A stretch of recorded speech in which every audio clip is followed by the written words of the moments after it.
রাজধানীর কামরাঙ্গাচরে একটি রেস্তোরাঁয় উদ্বোধনের অনুষ্ঠানে অংশ নেওয়া ঢাকায় চিত্রনায়িকা অপু বিশ্বাসের নামে প্রতারণার অভিযোগ করেছেন আয়োজকরা।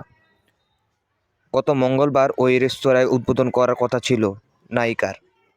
জানা গেছে, পারিশ্রমিক অগ্রিম 50,000 টাকা নিয়েও উদ্বোধনের অংশ না নেওয়া বাংলাদেশ শিল্পী সমিতির প্রতারণার অভিযোগের পত্র জমা দিয়েছেন রেস্তোরাঁয় মালিকের ভাই, নৃত্য পরিচালক ও অভিনয়শিল্পী প্রিন্স রানা।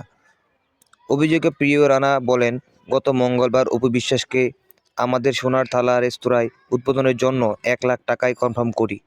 কথা ছিল ওই দিন 3টায় সতীরীর উপস্থিত হয়ে তিনি রেস্তোরাঁটি উদ্বোধন করেন, কিন্তু অনুষ্ঠানের আগেই দিন থেকেই তাকে আমরা ফোনে পাইনি।